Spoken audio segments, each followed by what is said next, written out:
mingi bandeko balandi tindika busolo naibete bo mesala deja ngai wa bino Ange Kachila nazalaka wana mpona kolukela bino makambo na busolo lokutande na ngaka te ndo esalaka ete naluka bayebi makambo yango soki nga nayebi te na place ya kobuka lokuta mabe koluka koyeba busolo eza wapi yango esalaka totambola toyeba topesa bino maye oyo bosi bomisala nango busolo lelo mpenza tokolobela makambo tali bamama toza mpe na mwa oyo ya bamama basepelaka balataka bamaputa eske eza kaka le 8 mars fo mama alata liputa ntina ya journée yango eza wana eske bamama bayebaka mpenza ntina mpenza ya journée wana nango wana tokozala totikali nsima te toluki bongo mama Virginie Kapinga azali présidente ya Ligue de Femmes IDPS Kibasa ndenge wana ye lelo akosolola biso to akosakola mambi mpenza matali bamama to bomama eza nini eza kaka tolata liputa le 8 mars liputa yango tolataka su liputa le 8 mars te tokotambusa kamera le 8 mars tokomona biloko ekomi kolatama likala ezalaka kolata ata liputa olati ata obimama me lelo bato bakotonga liputa yango atongi yango kalison atongi yango coupe nayebi te bomama yango bato bakofete bafetaka nini yango lokwa mama Kapinga Virginie aza mpe mama bwanya ya koyebisa bamama oyo bazoyeba te ntina bomama na bango eza kaka olati liputa okokende nayebi te mama Virginie mbote na yo mpe boyeli malamu na tindika. Ok, merci beaucoup, maman Ange. Maman Virginie Kapinga, Naza, présidente interfédérale de la Ligue des Femmes, ville de Kinshasa. Merci pour la moto de maman Ange. Nalingi na lobaboui. Le 8 mars, nanou, tout ça là moi correction. Le 8 mars, c'est la fête de la femme T. Le 8 mars, c'est la journée de la femme T. Boyoka bien, le 8 mars, et la journée où lutter pour les droits de la femme. C'est quoi les droits de la femme? Les droits de la femme, c'est simple nango. Ils ont droit à la vie, les droits humains, droit nyonso, nango. Droit à l'éducation, droit à la santé, droit à l'autonomie, droit à l'intégrité physique. Nyonso ana droit nyonso ana oyo mutoza nango bana mibali. Quand on parle de la femme, c'est aussi par rapport à l'homme, hein, maman.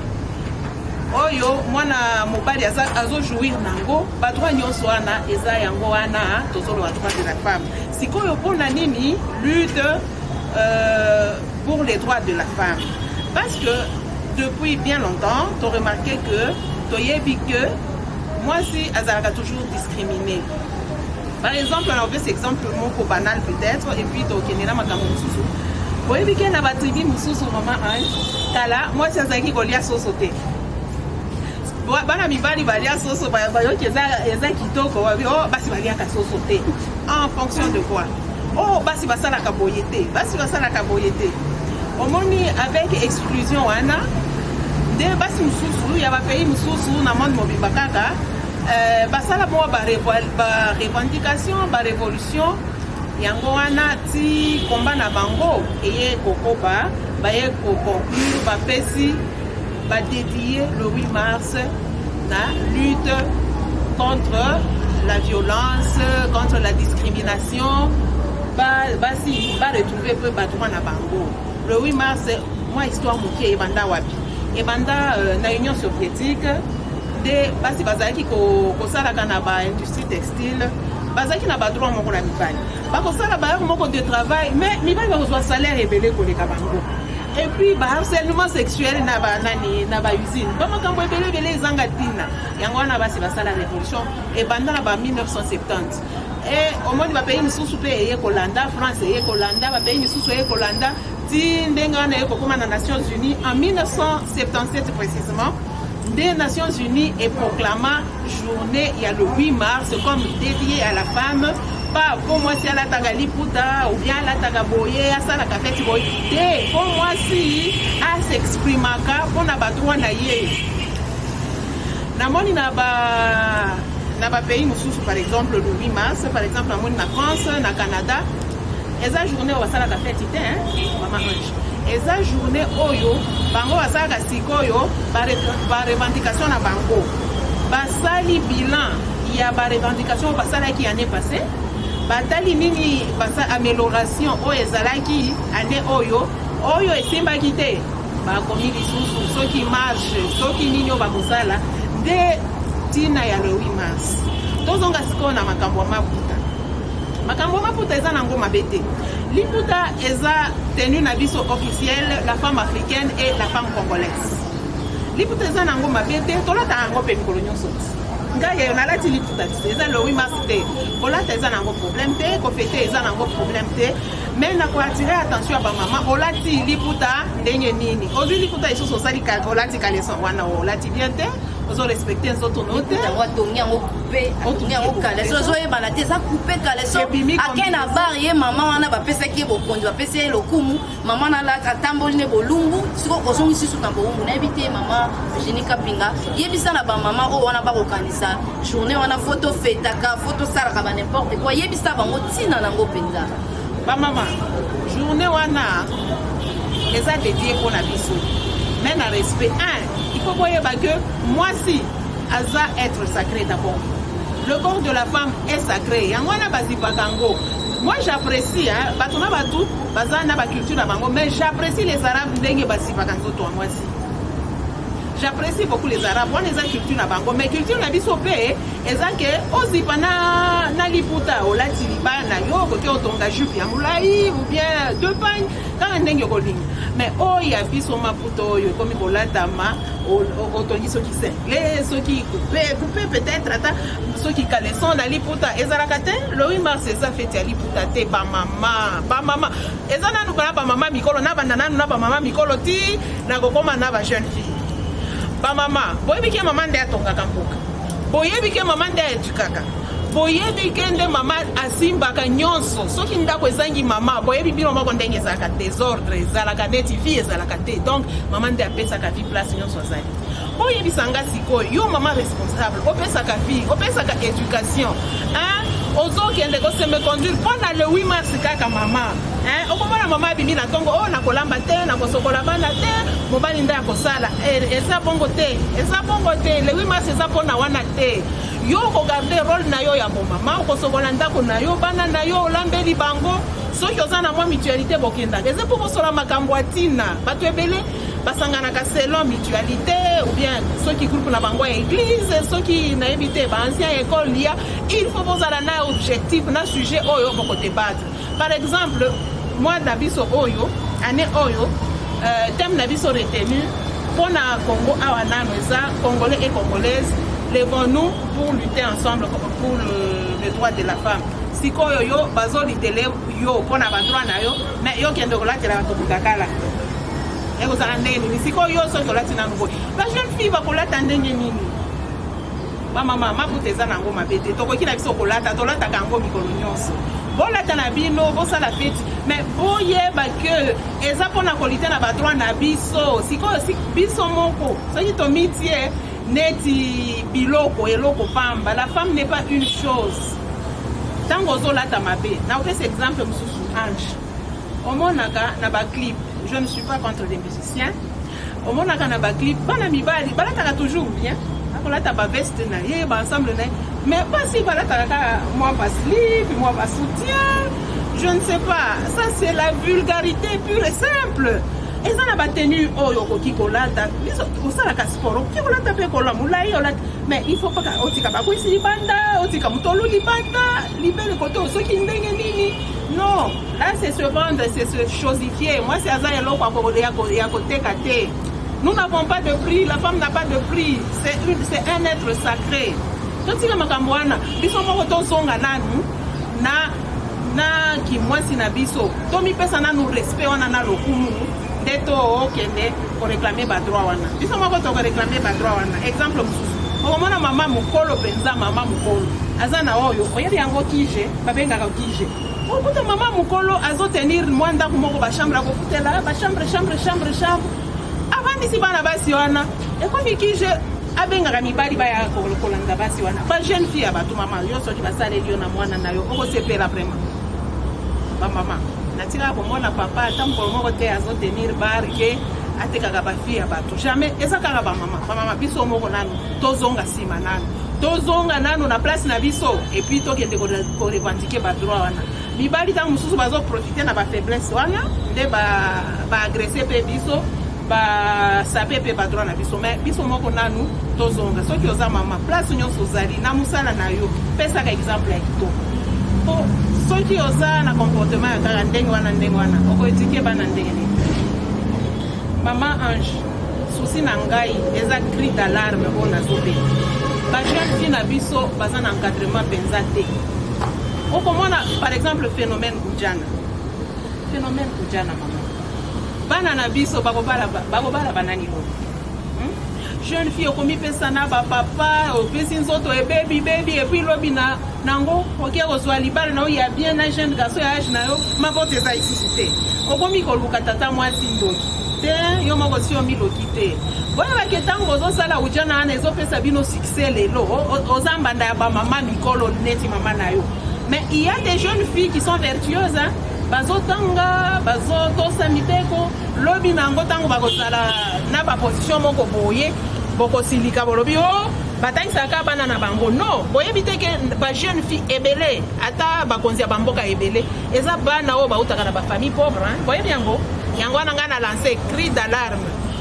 Oh yo jeunesse ya tozo bebisa lelo ba jeune fille tozo bebisa lelo, c'est l'avenir de notre pays que nous sommes en train de tuer. Bakozala basi ya ndenge nini bakolakisa bana na bango nini soki bango nanu baza na perversion totika makambo wana. Ngai tina naza awa na Ligue des femmes naza na programme moko nazo sala phénomène ujana wana tokolandela ngo tina échelle ba conseil likolo tokokombattre ngo na bino ba journaliste ba salisa biso tokosala ba contre campagne ti ujana wana ekosila balobaka éduquer une femme c'est éduquer toute une nation. Soki tozobebisa ba jeune fille na biso awa tozokola tokotika internet te Ange bino nde bakozwa relève ba jeune fille wana nde bakozwa relève bango nde bakozala ba mama ya lobby. Hein, si quoi on a éducation bazoswana ekozala ndenge nini et puis ebele ezomema bango na liwa, ça c'est aussi tuer, c'est un crime aussi contre la femme. Yango wana na lingaki na loba ba mama to peser penza totika ba perversion tozala batu ya bwanya batu ya sagesse moi c'est aza sacré biso nyonso tozalaki koyoka mateya ya baparent bana basi ba jeune fille votre saba maman na bino, votre saba papa na bino, c'est pour votre bien. Même si on vous fouette, si vous fouette à la gâte, on va na moni wa jeune fille bazana moi laisser aller. Maman ba komi na culture en délai, moyen ba kangela penza ba na mingi te ya komi kaka moi na 12 ans, 11 ans, 13 ans ni na WhatsApp normal, Facebook. Moi na zana tante ya osakana nde ba banda osakana kebo, mayodo, bana ba komi osakana na réseaux sociaux. Na éviter ba maman ngonga yango ko profiter ko bisa maman ndenge nya kotia bana bango ya mike bana il faut bazala pina moi eloko mon copé mon kitu mo ya ba congolais mais c'est to koma mindele na poso botoza ba to mwindo na maila so to komi mindele yibisa na ba mama wana bana bazokola na lolenge nini. Merci maman Ange bona wana eza problème les enfants Android nga na nuti na ki mama na eko yeba internet soki na ba 2015 awo ni na eko yeba ba Facebook ba WhatsApp mais bana basi ba yebi encore kala bon eza révolution technique ya monde soki pe ba yebite ba koki kozala en retard mais il faut ko yeba ndenge nini ko réglementer yango parce que moi jusqu'à présent moi nanga ata moko te azana téléphone que téléphone boté peut-être téléphone muki otikaka na ndaku pour prendre des nouvelles mais Android bazana bango nango te na sina ebisi bango okoki si 18 ans aujourd'hui diplôme au à l'université pour les recherches et autres on reçoit téléphone Android tu peux ordinateur ezali to yebaka pour faire la part de choses. Bakoki kozala na internet peut-être c'est pour y faire des recherches pour bazana ba devoir banini ba pesa bango ba recherche par-ci par-là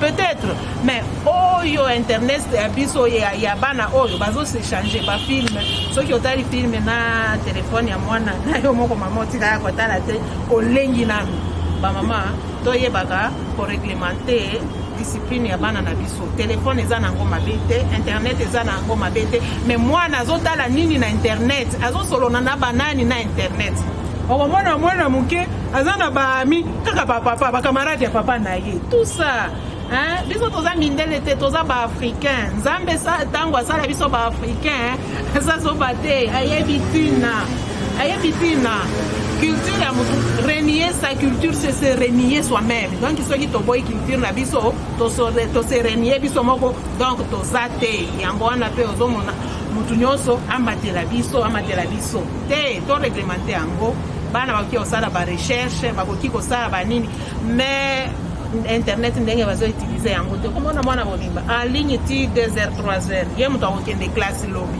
Ah, est-ce que maman ozoye bango? Okomona mwana ye na téléphone ndenge ba jeune bango bazo babenga yango chombo. Aye na chombo soki ya $400. Et pas na bango papa na ye ata $100 par mois azwaka te. Mama pe afandi ta pa nango okota nango te. Okota nango te. Mama pe afandi ba mama to etukaka bana na biso.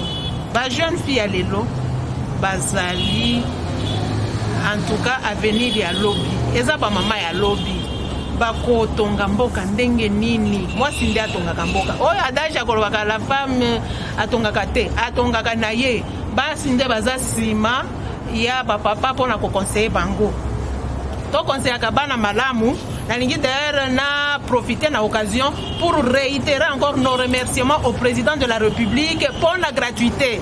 Donc ça isusu makambu te awa ke o mbongo eza te mwana kene te mwana nyonso droit nano à l'éducation président si a facilité biso ba enseignement de base nyonso boti mwana kokisi 6 ans akokota classe ofele wana occasion wana toza nango. Là je remercie encore le président et je félicite ba mama totinda bana basi pe na classe na bana mibali penza bana mibali pe bo accompagner biso. On ne peut pas parler de maman sans papa. Bana mibali toza ba adversaire te mais toza ba compagnon. Hein? Moi je lance un cri d'alarme contre les mamans. Thème na biso eza retenu pour les droits de la femme mais nga na retenir pe sous thème muke toutes les femmes sont les reines. Toutes les femmes sont les reines, alors Moutounion soit évidemment va traiter la reine, traitez les femmes comme les reines, les femmes comportez-vous comme des reines.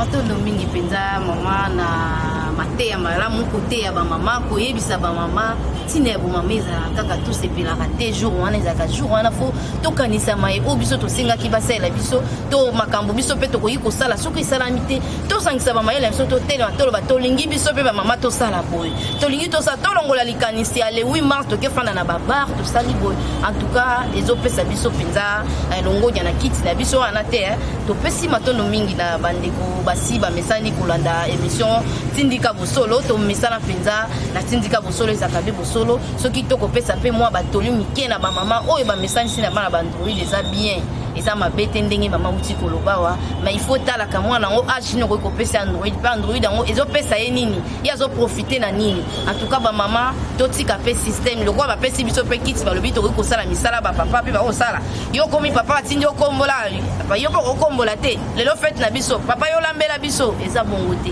eza makambo to banda ko sala te auto zaki limité par exemple maman virgin to pesa biso ndaki salobi te to banda ko lia société papa papa ko kango eza penza na elengi mingi balobi te bango bakolia te tolobake eza ekila bapesa biso bikila oyo ezala te mais tolongola bikila wana tongi tokoma pe lokwa bato kiti wana pe to respecte yango biso moko topesa yango valeur so topesa yango valeur te papa nde akopesa yango te mais valeur eleka te bano manke papa po tokomi kofala na kiti tokomi ne ndenge moko te papa kozala kaka papa rôle papa kotikala kaka papa yo pe rôle no mama faut tiango kaka ezala kana ki mama en tout cas topesi matono mingi na bandeko ba mesani déjà ngonga eza ngonga biyumbu ina sima caméra topeso pe matono mingi pe na bazalisi ya chaîne oyo papi Kelina rifan ki sombe to kutani mbalasi.